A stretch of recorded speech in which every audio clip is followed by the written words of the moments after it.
Bolton. Oh, here comes the recording. Welcome everyone to Women on the Rise. Thank you for joining us. We have a great panel lined up of women in leadership positions in many levels of Ohio's government, sponsored by G2G Consulting.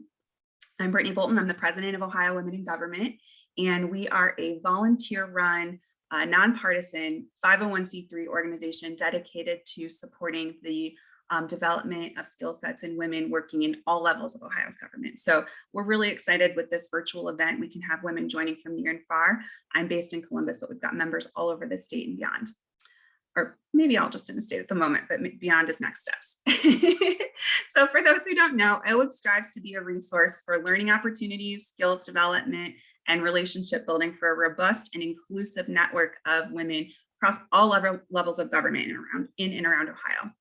If you are already a member of OWIG, thank you for being here today and for making our organization as strong as it is.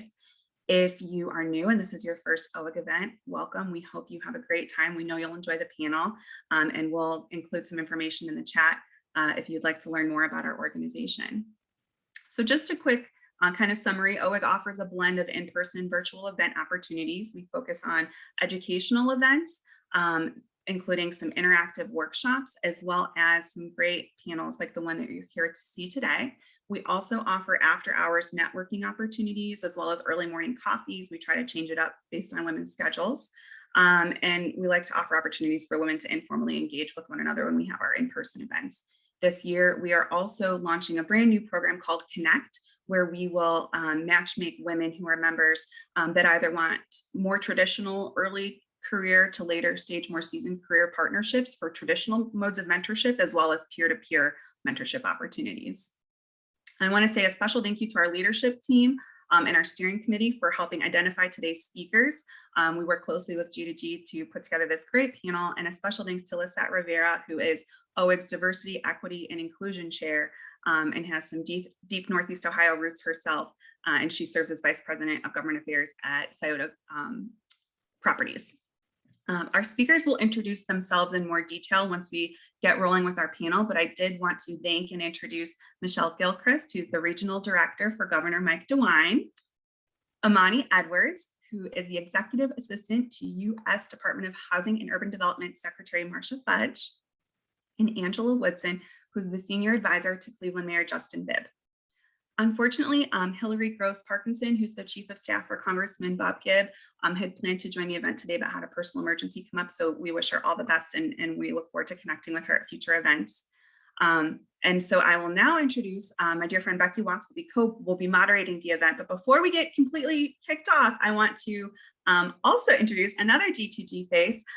Liz Powell is the founder and president of G2G Consulting. She is an absolute powerhouse state and federal lobbyist who has offices in Washington, D.C., as well as Columbus and Cleveland. She is also an attorney, a public health expert with a very, very deep understanding of complex health technologies and systems that I can't even begin to scratch, and has previously led tons of organizations, including one that was specifically focused on the development of women in government in DC. So really, really great to have her here. She's supported OWIG generously for many years, and we're so excited that as we are growing and moving into this space where we can start partnering with sponsors, G2G is the first one to kick off this year. And I feel very lucky personally to consider Liz a friend and mentor. So Liz, please go ahead and share some information about G2G. Thank you so much, Brittany. I'm a big Brittany fan. This organization is so great. It's all about connecting women. We are so excited to sponsor this event. I started G2G 15 years ago. We're actually on our 15th anniversary. I can't believe it. And, you know, I think back in life and it's really the journey that's the most interesting, not the destination. And I think about how I was an activist in college and I stumbled into government. I never planned to work in government or do politics, and I just stumbled into it. And then later on, I stumbled into Cleveland and became an entrepreneur. Never had planned to do that. And I just love connecting people to government. And so I'm just super excited to connect with more women who love the same thing. I think it's a great field to be in. And I think we're all trying to make a difference. Doesn't matter what side of the aisle you're on, we're all in it because we really care. So I am super excited to hear about the journeys of our speakers today. as Brittany said, we're in Cleveland, Columbus, and DC. So if you ever want to network with any of us, we would love to network with you. And that's it. Thank you, Liz. I think I'm taking over from here. I'm Becky Watts. I'm also with G2G, and I've been working with Liz for almost as long as G2G has been around, for 14 years. Prior to that, I had the pleasure of working with Michelle, one of our panelists, for then U.S. Senator Mike DeWine in Washington, D.C., as his appropriations director for his first term in the Senate. And before that was at the Ohio State House in Columbus, working for then Speaker Joanne Davidson over 20 years ago. Again, to Liz's point, the journey has been, the journey is all of it. And it's been awesome. And I feel like I would definitely not have gotten here today had it not been for so many of the women that I encountered along that journey, beginning really with Speaker Davidson, the first and only female speaker in the Ohio House of Representatives. But I am from Cleveland, so after leaving for 15 years, I decided to move my family back home, and I'm so thrilled to be back and still very involved in advocacy on behalf of Northeast Ohio and organizations that are doing awesome work here at the federal, state, and local levels of government. So it's a great honor for me to be here moderating our panel of Women on the Rise. And I would like to start to our panelists and ask you, well, before I start, just a bit of housekeeping. If audience members have questions along the way, please feel free to insert them in the chat or the Q&A. Actually, now I can't remember which is the preferred place, but either one is fine.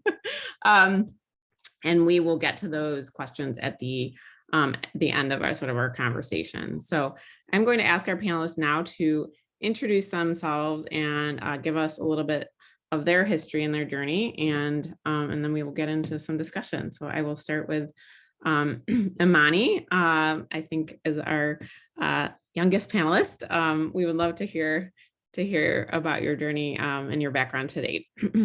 Awesome. Thanks so much, Becky. So again, as has been mentioned, my name is Imani Edwards. I'm originally born and raised and from Cleveland and from Warrensville Heights, Ohio, which is a suburb within the Northeast Ohio area, right outside of Cleveland. I attended and graduated from Ohio University in Athens, Ohio, and I'm currently in the DMV, where again, I serve in the Biden-Harris administration as the executive assistant to Secretary Marcia Fudge. Prior to that political appointment, I worked on Capitol Hill for then Congresswoman Marcia Fudge as her DC scheduler and office manager. And prior to that, have always stayed current and in the realm of politics. My mom, who she probably is on, and if not on, will be joining soon. She is a former Warrensville Heights City Council member. And so since the age of 5, I've always been very connected to local government, just as I kind of grew up under her leadership. And so it's been a pleasure to just continue to do this work and now seeing it operate on a federal level. Again, although I no longer live in Ohio, I've always taken pride in working for and on behalf of the people of Ohio, always, and excited to be with you all today. Thank you, Imani. I would like to pass it now to Angela for your introduction. Sure, thank you. I'm Angela Woodson, and I'm Senior Advisor to Mayor Justin Bibb. I cover governmental and community affairs for the office. How I got my start as a little kid going to church with the Stokes brothers.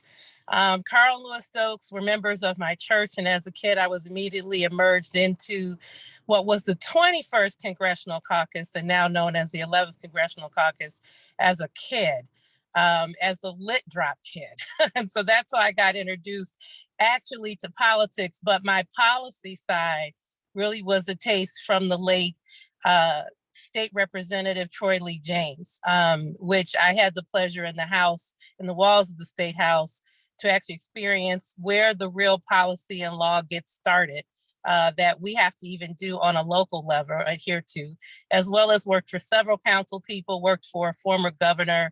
So I'm still connected. Thought I was retired until Justin came along, who I've been his mentor since he was literally a junior in high school. We laugh about that. He told me back then he was running for mayor and he did it and he won it. And so here we are. And so I'm just looking forward to the conversation today. That's awesome. Thank you so much. Thanks for sharing, Angela. And Michelle, for your introduction. Yeah, so I'm Michelle Gillcrist. I'm the governor's Northern Ohio Regional Director. As Becky knows, I'm going to date myself. I've been with Mike DeWine since 1998. So I've always run his Cleveland offices, whether it was when he was in the US Senate, the Attorney General's office, and now as governor. I didn't have a family involved in politics. I wasn't involved in politics in my younger years. I grew up in South Lorraine. My mom was a teacher and my dad was a laborer. And I was always interested in history and current events and things like that. Eventually went to law school at Case Western and had a class there where my antitrust professor was talking about lobbying and policy work and things like that, and reached out to Carol Hoover and John Habit at the Old Growth Association and said I was really interested in, working for them, got hired, and that's how I met Mike DeWine, and the rest is history.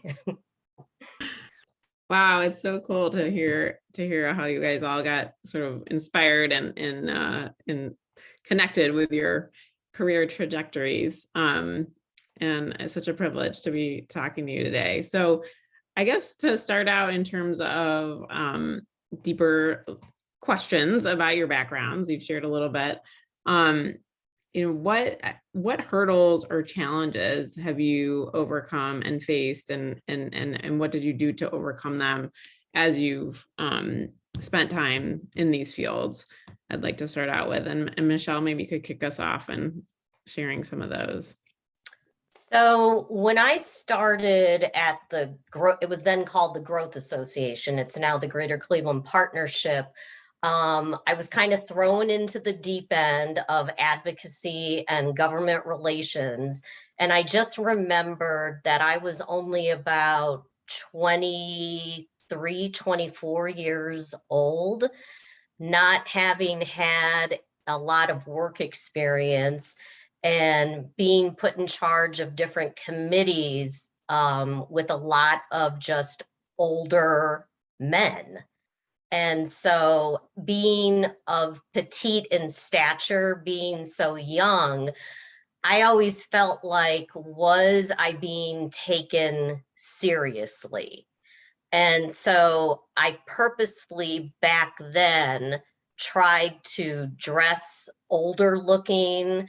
I cut my hair shorter than this. I tried to look very hard or rough around the edges to kind of fit in with quote unquote the old boys network.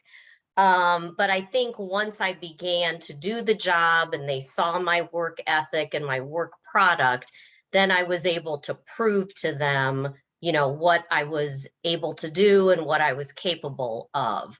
And that might have been a self-internal issue of mine, just feeling like I needed to prove myself.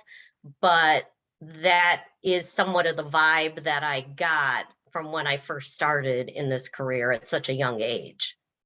I would venture to guess 100% of the women on this panel and on this within the audience have experienced a very similar situation and have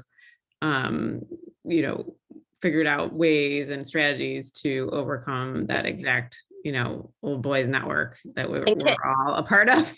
Yeah. And can I just interject something really quickly? So having worked for Mike DeWine since 1998, which is about 4 years after I started at the Growth Association, the one thing I love about him is that he usually puts people in the high places of power around him. They all seem to be women. And so I've learned, from interacting with the First Lady, Fran DeWine, and his chiefs of staffs and things like that, you know, how to be a very strong woman in government, but also be true to yourself. And I'll let the others speak. Yeah, well, and I feel like that's a good segue because Angela, it sounds like you are, I mean, you're in that role that Michelle's talking about, is that you're one of the people advising a male mayor, but you are female, that he's, you know, a mentor to him for all these years since he was in high school. I mean, that's an incredible position you're in. What can you share with us some of the challenges you've faced in your career? Sure. I think similar to Michelle coming into this, it has been the old boys network or boys club, which is kind of funny. Even in this administration, I have witnessed the boys club where, and being in this position, the women coming on to my office saying, do you feel like the optics here are too much the boys club? And I thought it was interesting because when I brought it to the mayor's attention, even he had to step back and said, but my cabinet's majority women. And we kind of laughed about it and said, yeah, but we still have to address this boys club optics. And believe it or not, they didn't really realize that they were in kind of these huddles, so to speak, and these cliques, so to speak.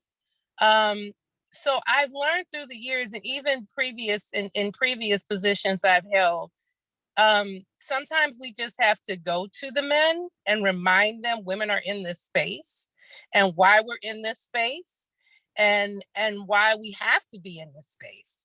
And I think sometimes that's uncomfortable because you feel like they should look at your resume and already know, or they should know your background. And so similar to feeling like you almost have to prove yourself that I'm just as qualified to be here as you are, can be even more uncomfortable. But over time, I've learned, you know, it's okay, except I can't just bring my own self and prove my own self skill. I have to prove the women that are with me and their skill that they have very much the same right that I'm here, that they're here. And so I've learned that through, you know, through my appointments. Yeah, I love that piece about like helping each other and lifting each other up, which I think we all find ourselves in that situation throughout our journeys as well. Imani, I would love to hear your perspective on this. And I mean, you're at the earlier stage a little in your career. How has it been for you in terms of these challenges? Yeah, no, definitely. So even Michelle, as she was starting to speak, I was like, that was literally, these are all the issues that I feel like I'm going through too. And so I guess good to know that you have that sense of camaraderie, but also, again, speaking to the very obvious fact of there's so much work to be done systematically to kind of make sure we're intentional of changing these things. But for me, what I will say to just bring a different perspective as well is matriculating professionally and also personally while being away from home. For me, I have a very close-knit family. And so, and all of us, if you ask us today, like we're all like maybe 10 minutes away from each other. And so I grew up like having my mom and all her siblings and all my cousins and all that support, like literally right there. And so being in DC, being one of the first to really go away and work in a place like Capitol Hill, work in a city like Washington, D.C. Was very interesting. And so always, of course, would call home just for advice and support, but also realizing that I kind of had to be intentional in charting my own path and kind of creating my own future because, again, some of the advice, you know, they just, not that they don't want to give, but, you know, don't have like the capital to actually be able to pour in a way based on their own experience. And so it was definitely very challenging in the beginning. Again, I was used to driving, of course, everywhere in Cleveland I can drive. I got my car, but DC, I had to figure out how to take the metro. And like, it's actually quicker to like walk or like take public transportation than driving. And so all those little nuances of just going into a different city while also trying to be intentional and immersing myself in that city to understand that culture was definitely something that was a little bit challenging and intimidating for me at first, but definitely happy that I was able to stick it out. Now looking at being here for almost 4 years, crazy how time is just flying, but it's been a great experience to just really be able to, you know, figure that out in my own personal and professional development. That's awesome. Thank you for sharing. I guess I'm always kind of thinking, a couple of things that you ladies have said have really resonated in terms of just, Angela, I love how you talked about the, women are needed in these circles, even when there are, our styles of communication. And while sometimes we try to adapt to, the male style, if you will, and be rougher or, look tougher, like you're talking about, Michelle, our style, perhaps it's more assertive or less assertive or whatever. It's needed to round it all out. And it's just kind of fascinating. And I think sometimes about things I would tell, my younger self, who I was very self-conscious about all the things that you guys have outlined, being a female in this field, in this male dominated field, as so many fields are. What I guess I'd love to hear from you ladies about what you would tell your younger self, even you, Imani, as a young person, somebody yourself in high school, as you are considering these career paths, and advice you could give that perhaps some of our younger participants might even benefit from that advice and perspective now. Imani, maybe, do you mind kicking us off? I was gonna say I don't even mind taking that off because I think I feel like I would have so much advice for my younger self too. But I think the nugget that I will leave you guys with for today would definitely be to just do it and bringing your full self. I know for me, not only as a woman, but as a young woman, as a woman of color, as a Black woman in these spaces, I found myself trying to again alter and shift to kind of fit the mold that I thought worked the best, even from other Black women in the space, realizing that like, hey, that was how you did it, but I am comfortable just being like who I am. And so like even looking at my nails, I have like these bright colors on my nails, and my hairstyles, they change and they're different, but that is who I am. That is the culture that I bring to the table. And so even in the last few years, I'm just being comfortable in just that fact, realizing that my perspective from being myself and bringing my own experiences to these policy conversations, to these meetings, actually helps to create and foster more engaging and intentional conversation, because it's much more authentic. And so I would just tell her to don't feel like she has to fit the mold, and to continue to bring and be her full and authentic self. I love that authenticity. Yeah, it's so hard to stay true to that when you're in these situations where it seems like everybody else is doing a certain thing in a certain way. Angela, what would you tell your younger self and advise yourself? I think I would first thank my younger self. And I would thank my younger self because little did I know, being a tomboy and being kind of around and growing up with a lot of boys in a family, that it really prepared me to be tough, and to be able to walk in and not wear my heart on my sleeve. Like they always say, women wear their heart on their sleeves. Women are too sensitive. So I guess all of that, as I laugh, as even Imani was talking, like playing on a playground and just, playing kickball, playing football, playing stickball, for Christ's sake. And I would be the only girl, and not even realizing I was the only girl. So I would bring one of my girlfriends along who could be just as tough with me.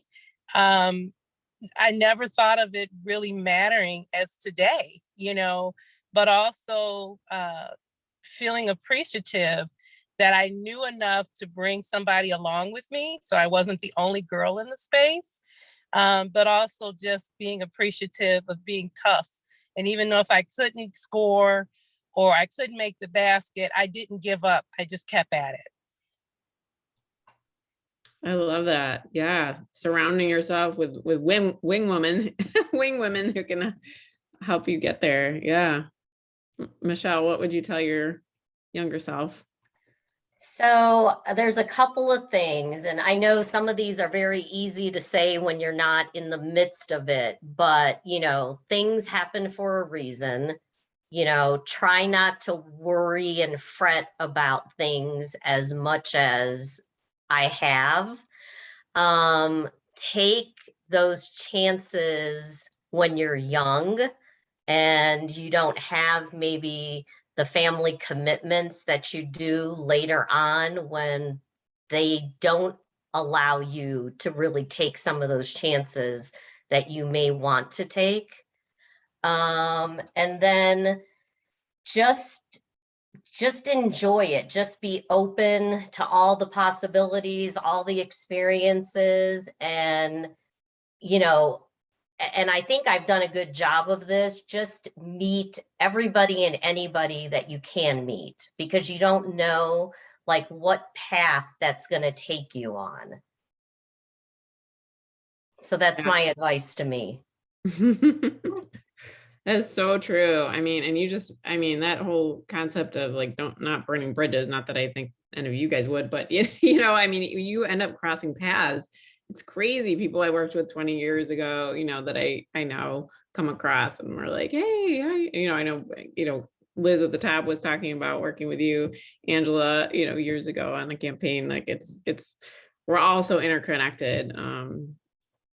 I fully agree on that piece, but yeah, thank you all for sharing that wisdom. Another question that comes to mind, as we're all talking about sort of the different ecosystems we work in, is the juggling that women do on a daily basis, and the expectations that are placed upon us either by ourselves, our families, society, what have you, in terms of being expected to kind of manage it all, especially, women in the workforce, in your positions, who have really risen to the top and are continuing to rise. What kind of things would you say to people who are trying to figure out, at whatever stage in life, be it, juggling the varying, Imani, you talked about your very close-knit family, and just, being a parent, being a daughter, all those things, friendships, etc. I guess I'd just love to hear some of your ladies' thoughts on juggling and tips for how to do that effectively, if you have any thoughts on that. Angela, I wonder if we could start with you. Sure.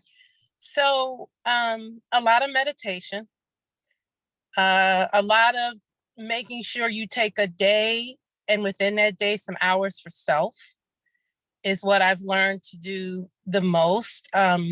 My son's 27 now, but when I started this journey and he came about, it was hard to juggle him.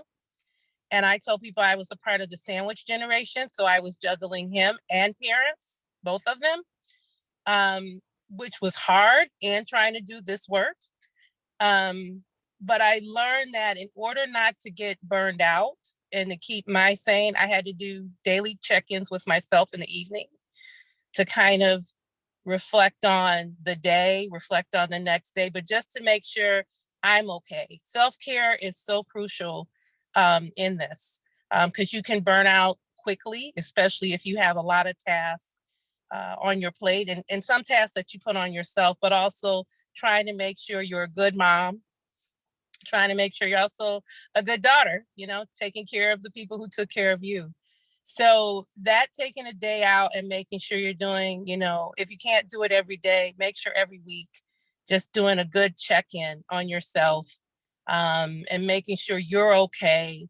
Meditate, do something fun to make you laugh. I used to actually despise video games, but my son gradually got me into an Xbox that was a good releaser of stress. So that's why awesome. I said fun. You can laugh about that. So I think, and to a point, if you didn't complete something, and we do this as women, we almost feel like we have to punish ourselves or discipline ourselves or be harder on ourselves. We don't have to do that. So that's why I said it's important to do that self-check-in, to reflect, okay, I can get at it tomorrow. Look at what I was able to accomplish this far. And I think that's really, really important. Wow, I love that. Really good tips. And it's so good to just hear what other people do and how you go about it. I think self-care is so important. That's right on. Michelle, I'd love to hear your tips for juggling and how you manage it all. Yeah, so I kind of went through what Angela probably has gone through. So I've been sandwiched early on with my daughter when she was young, and I had my brother when he was passing away in his mid to late 30s, and then with my parents, passing away as well. And it's just hard to, juggle all that. So I tried to depend on a couple of things. My faith, I have to run or exercise to get the adrenaline and the crazies out, as I call them. And then I think we as women have to realize it's okay to say no. So when I first started working for Mike DeWine, and he would get invited to all of these different events that he couldn't go to, well, it was my responsibility then as his representative to try to get to as many of them as you can. But you could fill up your calendar every single night and never be home. And you just can't do that. So you have to be able to say no. And you have to then be able to say to that individual, even though I can't be there and the governor can't be there, what can I do to make our presence felt in some way? Can I come and tour your facility at a later date? Can I send a proclamation? I don't want that individual to leave not feeling acknowledged or recognized in some way, but we just have to learn how to say no. Yeah, that is really good advice. And that can be, professionally, personally, volunteer for this, serve on this board, do this for your kids, upcoming game, bring snacks, all those things. Yes, I can relate. Good advice, Michelle. Thank you. Imani, any tips? No, going last is so hard because I'm like, oh my God, I was going to say that. Oh my God, I was going to say that. And so definitely relating and just echoing everything that Angela and Michelle has said already. Of course, finding that time for self-care.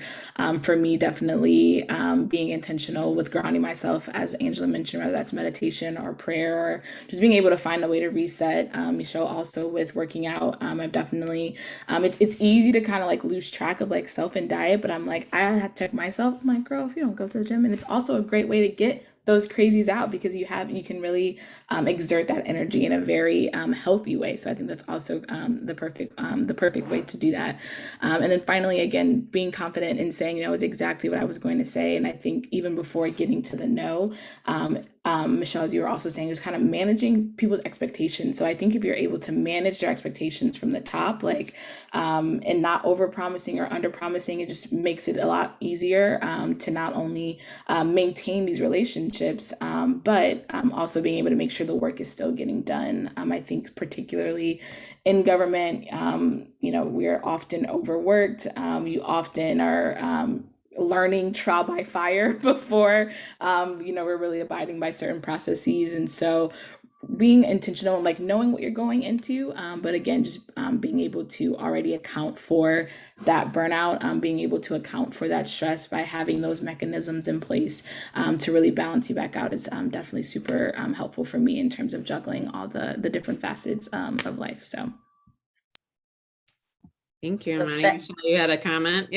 Yeah, I just wanted to jump in with one thing. I have this little Post-it note that has a saying that says, vacation days are like aspirin. They don't work if you don't take them. Because I know so many people who I've heard, oh, I've got a year of vacation built up. And it's like, well, that's great, but you have to take time off. You have to. So I just wanted to insert that. Yeah, no, it's so good to be reminded of that. And it's so true. I love, and you guys are getting all kinds of, comments here. Just want to highlight a few here in reaction. Saying no is such an important skill, and I find it so difficult, but love that advice of doing it in a graceful way. Michelle, for example, offering your time to tour, or, whatever is easier. A comment, setting expectations, so key. Great advice. I find that even internally in the family, like, okay, here's the weekend, I'm thinking like, I'm going to accomplish these 45 things this weekend. And, spouse is thinking, I'm going to accomplish 45 different things. And if you don't sync up on that, it can go poorly in the end. But yeah, thank you all for that wisdom. So final question before we get to some other comments and Q&A from the audience. What is your vision for the future? What, and you could take that question and do whatever you want with it, but just from the perspective of sort of everything we've been talking about, what is your vision for the future? And Angela, maybe I'll start with you, if that's okay. That's fine. I think my plan for the future, I make plans, and as I just said, it doesn't seem like I get there, right? So I think I'm staying open-minded to what that plan actually looks like, to try to do what I can do day to day in this administration and not, I tried to predict 5 and 7 years ahead. Doesn't seem to work that way with me. So I think for the future, what I know I want to continue to be profound with is working with women and making sure women are more breaking the glass ceilings in places where I don't see us in yet. Not just in the governmental arena. I mean, I still look at the sports arena. I still want to see a woman own a team. I was elated when Condoleezza Rice was considering to buy a team, but I hope one day we'll get there. So it's just so much that I still want to be able to push, especially younger women, to strive for. So I know I'm committed to that for as long as I can. And that's a space that I know I will stay committed to, is trying to help women feel like they have a voice at a table, but also explore how do we continue to make history in every aspect. Wow, that was awesome. Great vision. Imani, what about you? What's your vision? Yeah, definitely. So I would say, Angela, how is that retirement treating you? Yeah, there's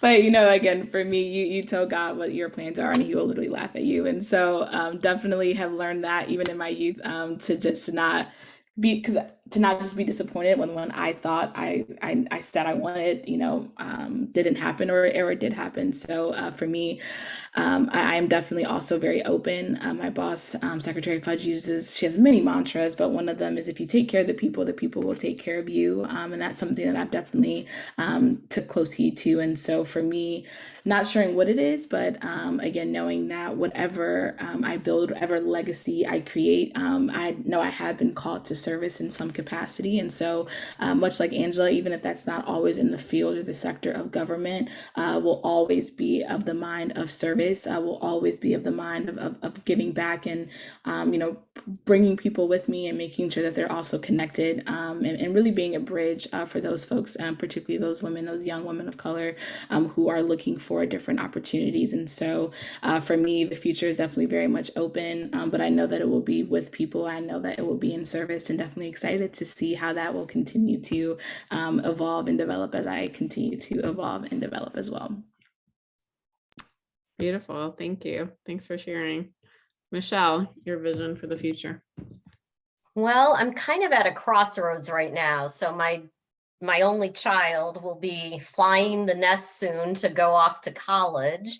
So that's going to be a huge transition for me. So I think my vision for the future is to kind of have a little bit more self-discovery with hopefully some extra time that I now will have on my hands, and also maybe explore opportunities for, volunteering in the community and getting involved in, different organizations or projects that are going on that I really just haven't had a chance to do because of work and, family. And so I'm gonna be open to whatever, comes along.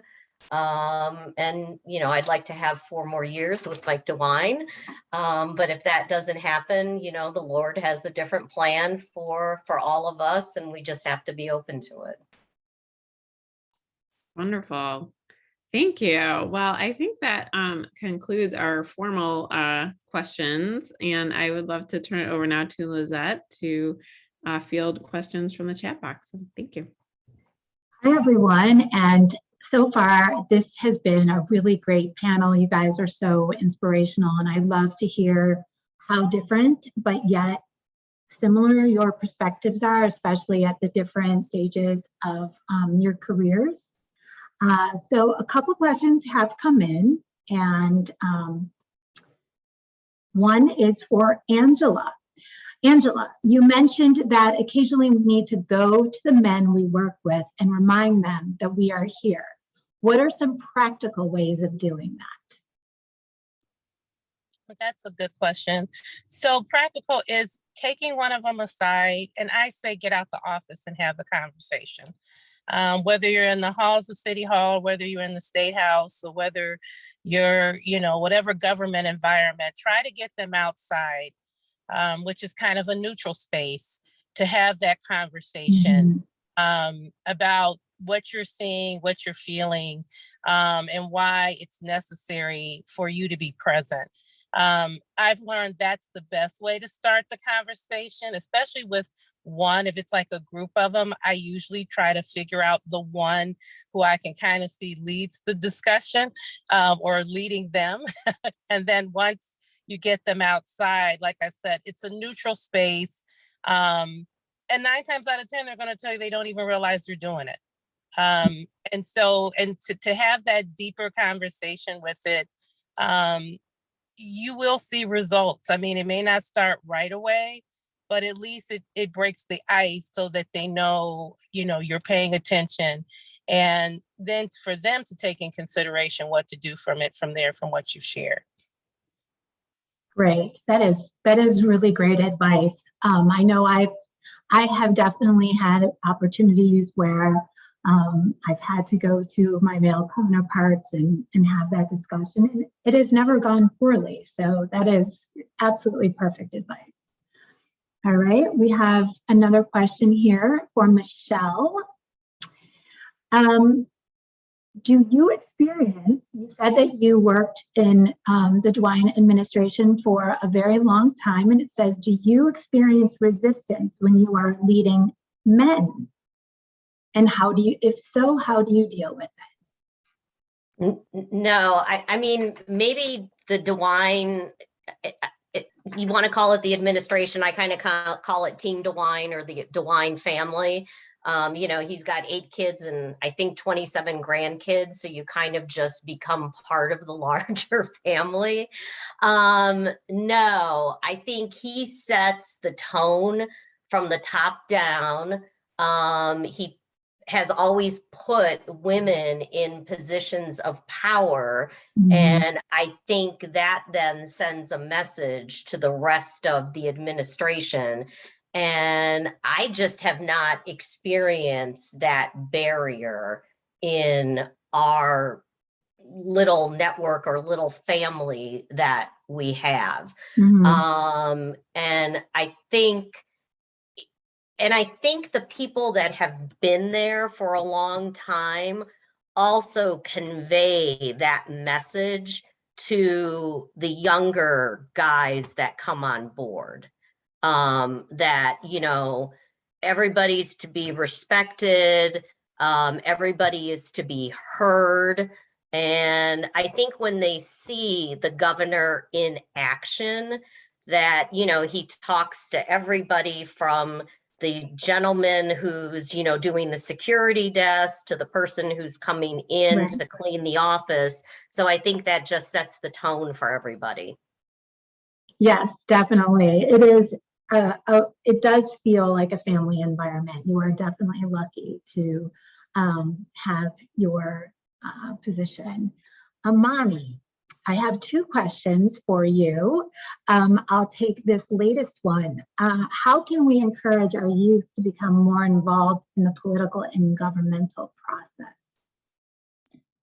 Great question. I think that For me, I think just in full transparency, I think just actually listen and engage them. I think often, like other smaller groups but needed groups, we aren't necessarily engaged until it's like we need someone to like post on social media because we don't get it, or we need you guys to come out and vote. But if we're just intentional with just listening to what they have to actually say, or what they actually, what advice, what their issues are, what their concerns are, to contribute, and so they feel valued, I think that we will see them sticking around a lot longer than, of course, if we're only coming around because we need volunteers, or we need like very specific like certain tasks, and then it's like, okay, well, I don't need to talk to you again. So I think just not only bringing them in and listening to them would be helpful, but just being intentional with also offering yourself as a mentor to just really cultivate when you can. And not everyone is in the position to be a mentor, but outside of that, if you can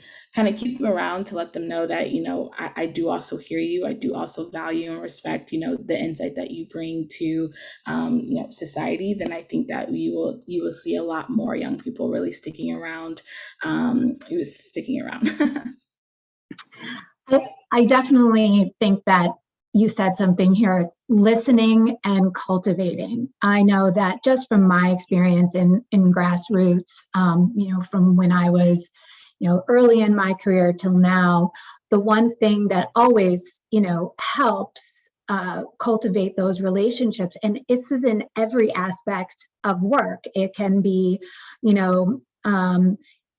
a relationship with somebody that you work side by side with. It can be somebody you're cultivating. That chance to be a mentor, we don't have to be a formalized mentor. There's always those chances every day, and listening is part of that mentoring. And that cultivating that relationship, you're not just cultivating that relationship so that you can ask them 2 months from now to participate in a campaign. You're cultivating that relationship for something much larger. And no, I really appreciate that. And that is something that I think so many younger people learn kind of on their own. But I hope that, with you and other great folks in your position, we can teach that earlier on. So that's a fantastic answer. Thank you. Lisette, can I add something to that? Absolutely.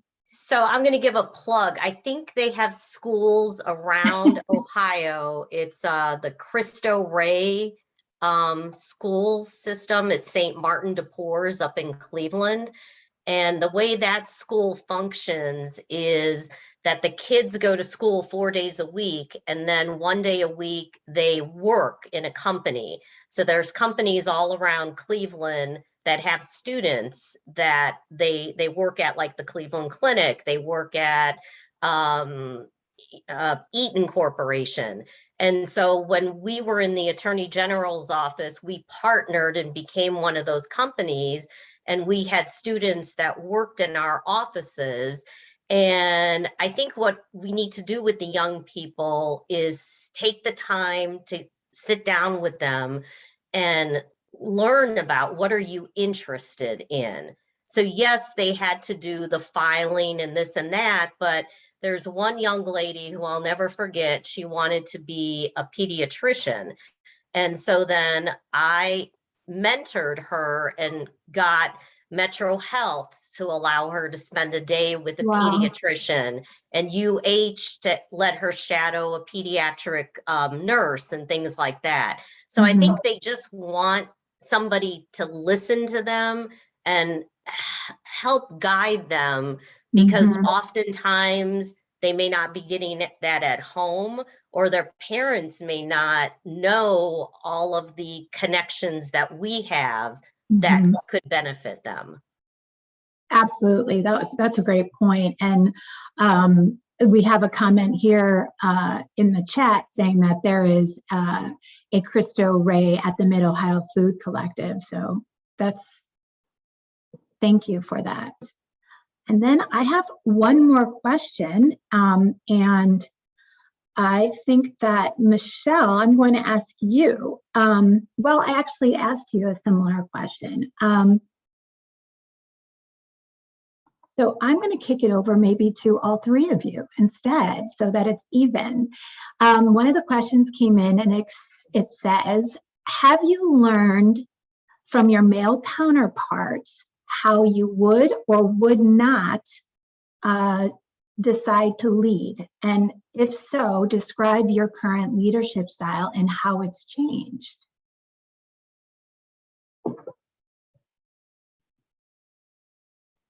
So maybe I'll start with Angela. That's a good question. It is. I think what I have learned from male counterparts is to be more of a thoughtful listener. Something that, and I'll say this in this way, I don't know if all of my male counterparts that I've worked with through the years have been thoughtful listeners. So I purposely try to be, in my leadership style, a thoughtful listener. I don't go in assuming I know everything. I go in wanting to hear from the, so high in the sky, you don't think it's reachable, to just something that's just simply basic on the ground. It helps me try to find kind of the consensus in the road, like where's the middle, achieve what's best for everyone. I also listen, and I emphasize being a thoughtful listener because it's so much that we can miss if we're both talking at the same time. And I have been in leadership circles where it's just one voice that you hear consistently without making sure the collective of voices are being heard, so that we can achieve something that works for everybody. We're public servants. So as public servants, I really take to heart listening from the public to the city council person, to the director, to just the clerk that handles birth certificates.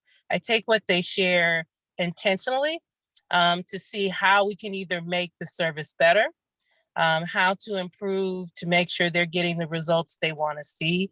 And to me, that makes a better city, that makes a better county, that makes a better state, that makes a better federally. I think that's such a great point, because especially in our world, we have such limited time to have our opinion heard or, share a piece of information that, we're hired to share with an elected official. And we're so used to just,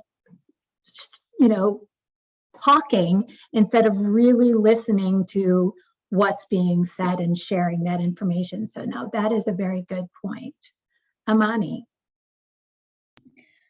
So yeah, definitely great point. I definitely took that question a little differently in the sense of, I think men or women, I think you just take what works best for you. I think if we can take anything from men, generally speaking, could definitely be their confidence. I don't want to confidently be wrong necessarily, but we can appreciate that most men do carry that confidence. And I think women, we definitely can, we could heed from that a little bit, but most importantly, I think how someone leads versus how someone else leads, there's diversity there. And so just the more that you're able to, the quicker you're able to learn yourself, and just learn what works best for you and what works best to do the work. I think you extract what you need, and then of course just apply what works best for you in that situation. So well said. And I think that's especially true nowadays. People are realizing that there's inequality in people, and that it doesn't matter if you're male or female, but you definitely have to pull from what works with you. And I think that was probably more so because, at different levels of our career, like we were saying, that, we had to try to conform in this old boys network. So well said, very well said. Michelle? So ditto to everything that they said. And also, I think it's allowing all the different voices to be heard. So some people on our team, could be older than me. Some are a lot younger. I think I could be their parent, which is scary. But they all come with different, perspectives, different ideas, and different talents that I don't have. And the other way I like to lead is I don't want the people who work for me to fear me. I want them to respect me so they can come to me when they're having a problem or they need advice, but I never want them to be afraid of failing.